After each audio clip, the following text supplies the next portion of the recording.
أعوذ بالله من الشيطان الرجيم. بسم الله الرحمن الرحيم. السلام علیکم ورحمۃ اللہ وبرکاتہ۔ سورہ بقرہ آیت نمبر 41۔ اعوذ باللہ من الشیطان الرجیم، بسم اللہ الرحمن الرحیم۔ وآمنوا بما انزلت مصدقا لما معکم ولا تکونوا اول کافر به ولا تشتروا بآیاتی ثمنا قلیلا وإیای فاتقون۔ ترجمہ: اور جو کلام میں نے نازل کیا ہے اس پر ایمان لاؤ، جب کہ وہ اس کتاب یعنی تورات کی تصدیق بھی کر رہا ہے جو تمہارے پاس ہے، اور تم ہی سب سے پہلے اس کے منکر نہ بن جاؤ، اور میری آیتوں کو معمولی سی قیمت لے کر نہ بیچو، اور کسی اور کے بجائے صرف میرا خوف دل میں رکھو۔ آگے آیت ہے، آیت نمبر 42۔ وَلَا تَلْبِسُوا الْحَقَّ بِالْبَاطِلِ وَتَكْتُمُوا الْحَقَّ وَأَنْتُمْ تَعْلَمُونَ۔ ترجمہ: اور حق کو باطل کے ساتھ نہ ملاؤ اور نہ حق بات کو چھپاؤ جبکہ اصل حقیقت تم اچھی طرح سے جانتے ہو۔ معزز حضرات، ان دو آیتوں کا تقریباً ایک ہی مطلب ہے کہ اللہ رب العزت یہاں بنی اسرائیل کو یاد دلا رہے ہیں کہ قرآن کریم جو سب سے بعد میں نازل ہوئی ہے آسمانی کتابوں کے یعنی تورات اور انجیل کے نازل ہونے کے بعد میں جو آخر میں قرآن مجید نازل ہوئی ہے، یہ ان سب چیزوں کو لے کر آیا ہے، یعنی ان سب دعوتوں کو، ان سب آیات، ان سب مضامین کو، ان سب اللہ کے احکامات کو لے کر آیا ہے جو تورات و انجیل کی سب چیزیں تھیں۔ یعنی تورات اور انجیل میں جیسے اللہ کے نبی کی طرف دعوت تھی، اللہ کی طرف دعوت تھی، یہی قرآن مجید بھی لے کر آیا ہے۔ اور جن آسمانی کتابوں پر وہ ایمان رکھتے ہیں، قرآن کریم انہیں جھٹلانے کے بجائے دو طرح سے اس کی تصدیق کرتا ہے۔ یعنی جو حضرت موسیٰ علیہ السلام کے ماننے والے ہیں، جو حضرت عیسیٰ علیہ السلام کے ماننے والے ہیں، اور جو ان کی اپنی تورات انجیل پر ایمان رکھتے ہیں، تو یہ قرآن کریم ان تورات اور انجیل کی تکذیب نہیں کرتا ہے، انہیں یہ نہیں کہتا ہے کہ یہ اللہ کی کتابیں نہیں ہیں، یہ غلط کتابیں ہیں، بلکہ تکذیب کے بجائے یعنی جھٹلانے کے بجائے ان کی تصدیق کرتا ہے۔ تو ایک لحاظ سے وہ یہ تسلیم کرتا ہے، یعنی قرآن کریم اس بات کو تسلیم کرتا ہے کہ یہ تورات انجیل یہ اللہ ہی کی نازل کی ہوئی کتابیں تھیں۔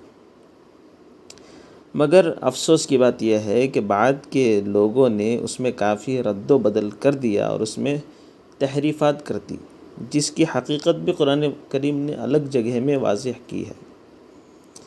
تو ایک تو تسلیم اس طرح سے کہ یہ اللہ ہی کی نازل کی ہوئی کتابیں ہیں، اس طرح سے قرآن مجید تورات اور انجیل کی تصدیق کرتا ہے، اور دوسرا اس طرح قرآن کریم ان کتابوں کی تصدیق کرتا ہے کہ ان کتابوں میں آخری نبی اکرم صلی اللہ علیہ وسلم کی تشریف آوری کے متعلق، یعنی آپ صلی اللہ علیہ وسلم اس دنیا میں آنے والے ہیں، اس کی جو کچھ پیشن گوئیاں پہلے کتابوں میں دی گئی تھی، قرآن کریم نے انہیں سچا کر دکھایا۔ یعنی تورات اور انجیل میں پہلے ہی سے یہ باتیں لکھی ہوئی تھی کہ تم سب میں ایک آخری نبی آئیں گے جن کی یہ صفاتیں ہوں گی، جن کے یہ عادتیں ہوں گی، مختلف اللہ کے نبی صلی اللہ علیہ وسلم کے متعلق باتیں لکھی ہوئی تھی۔ تو قرآن کریم ایک تو اللہ کے نبی صلی اللہ علیہ وسلم کی تصدیق کر رہا ہے، دوسرے یہ کہ وہ اللہ کے نبی کی جو پیشن گوئیاں پہلی کتابوں میں ذکر کی گئی تھی، قرآن کریم انہیں بھی سچا کر دکھایا ہے۔ تو ان تصدیقات کا یہ تقاضا تھا کہ بنی اسرائیل جو اہل کتاب تھے، جنہوں نے پہلے ہی سے کتابوں پر ایمان لایا تھا، یہ جو عرب کے بت پرست لوگ تھے، یعنی اس وقت جو عرب میں مشرکین تھے، جو غیروں کی پوجا کیا کرتے تھے، بتوں کی پوجا کیا کرتے تھے، ان کے مقابلے میں اہل کتاب اور تیز رفتاری سے ایمان قبول کرتے، کیونکہ پہلے ہی سے اہل کتاب آسمانی کتاب پر ایمان لانے کے عادی ہیں، نبی کی بات کو ماننے کے عادی ہیں، نبیوں کا زمانہ انہوں نے دیکھا ہے، نزول کا زمانہ انہوں نے دیکھا ہے۔ اور یہ عرب تو نئے ہیں، ان کے لیے مذہب اسلام، وحی، نزول، نبی، یہ سب نئی بات تھی۔ تو عرب کے بت پرستوں سے پہلے بنی اسرائیل زیادہ سے زیادہ ایمان لاتے، لیکن ہو یہ رہا ہے کہ بت پرست زیادہ تیزی سے اسلام لا رہے ہیں، بنی اسرائیل الٹا ان کتابوں کی اور قرآن مجید کی تکذیب کر رہے ہیں، اسے جھٹلا رہے ہیں۔ تو معزز حضرات، اسی لیے کہا کہ تم ہی سب سے پہلے اس کے منکر نہ بن جاؤ، کہ وَلَا تَكُونُوا أَوَّلَ كَافِرٍ بِهِ، کہ تم ہی، یعنی اے اہل کتاب، تم ہی اس کے پہلے انکار کرنے والے مت بن جاؤ، کیونکہ آگے آدمی جو بھی تمہاری اتباع کر سکتا ہے، یعنی تمہارا دیکھ کر جو بھی کفر اختیار کرے گا، ان سب کا وبال تمہارے اوپر ہوگا۔ تو اس سے یہ بات معلوم ہوتی ہے کہ جو شخص دنیا میں دوسروں کے لیے کسی گناہ میں مبتلا ہونے کا سبب بنتا ہے، کہ گناہ کا کوئی آدمی کسی کو راستہ دکھاتا ہے، گناہ کا وہ سبب بنتا ہے کہ بعد کے لوگ اس کی اس وجہ سے،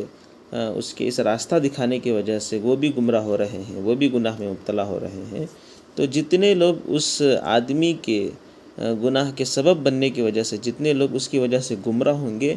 ان سب کا جو وبال ہے وہ سب سے پہلے اس برائی کے ایجاد کرنے والے، اس گناہ کے بتلانے والے پر اس کا وبال ہوگا۔ اسی طرح جو آدمی اچھا کام کرے اور چار لوگوں میں اس کو پھیلائے اور لوگ اسے اور آگے پھیلائے، تو جتنا بھی یہ لوگ ثواب کا کام کریں گے، نیک اعمال کریں گے، ان سب کا اجر و ثواب اس عمل کے شروع کرنے والے پر، اس عمل کے ذریعہ اور سبب بننے والے پر جائے گا۔ جیسے اس کی مختلف مثالیں لی جا سکتی ہیں کہ اگر کوئی آدمی کہیں قرآن مجید لے کر کے کسی مسجد میں رکھ دیا، تو جتنے لوگ اس سے تلاوت کریں گے، یہ سب اس قرآن مجید کو لانے والا اور اس پر اپنا پیسہ خرچ کرنے والے کو ثواب ملے گا، کیونکہ ایک نیک کام کرنے کا یہ آدمی ذریعہ بنا ہے۔ کیونکہ یہ قرآن مجید جتنے لوگ پڑھیں گے، یہ قرآن مجید کے نیک عمل جو یہاں پر وجود میں آ رہا ہے، اس کا ذریعہ وہ سبب وہ آدمی بنے گا جو آدمی قرآن کریم کو لا کر مسجد میں رکھا ہے۔ اسی طرح کسی نے مسجد کو کچھ رقم دے دیا یا مدرسے کے لیے کچھ رقم دے دیا، کوئی عالم بنا دیا، کوئی حافظ بنا دیا، کوئی نیک کام کر دیا، جس کے بعد آنے والے لوگ اگر اس کی اتباع کریں گے اور اس سے فائدہ اٹھائیں گے اور اس کے نیک عمل کی طرح سے یہ لوگ بھی اس پر عمل کریں گے، تو ان سب کا ثواب اسی پر جائے گا۔ اسی طرح اس کے برخلاف اگر کسی نے کوئی برائی ایجاد کی ہو، کہ مختلف گناہ کے اڈے ہیں، اگر کسی نے کسی کو شراب کا عادی بنا دیا، اگر کوئی آدمی کسی کے ساتھ ملنے کی وجہ سے وہ گالیوں کا عادی بن گیا، شراب کا عادی بن گیا، اس کے سکھانے کی وجہ سے وہ ماں باپ کا نافرمان بن گیا، تو اس کے بعد وہ جتنے لوگ اس سے ان سب چیزوں کو سیکھیں گے، وہ جتنے لوگوں کو یہ باتیں پھیلائے گا، یہ سب وبال اس پر جائے گا جس نے سب سے پہلے اس آدمی کو برائی کی طرف لایا۔ تو اللہ رب العزت یہاں یہ فرما رہے ہیں کہ تم ہی سب سے پہلے اس کی منکر نہ بن جاؤ، حالانکہ تم اہل کتاب ہو، تم اچھی طرح سے جانتے ہو، تو اگر تم ایمان لائے ہو تو تمہارا دیکھ کر تمہارے ماننے والے لوگ ایمان لائیں گے، اگر تم نے انکار کر دیا تو تمہارے جو جتنے متبعین ہیں، تمہارے ماننے والے ہیں، وہ بھی منکر بنیں گے، وہ بھی کفر اختیار کریں گے، اور ان سب کا وبال تم پر ہوگا۔ اور بعض یہودیوں کا یہ بھی طریقہ تھا کہ وہ رشوت لیتے تھے، یعنی لوگوں سے رشوت لے کر وہ تورات کے بعض احکامات کو لوگوں کی عام خواہشات کے مطابق اس کو پیش کرتے تھے، کہ کہیں ایسا نہ ہو کہ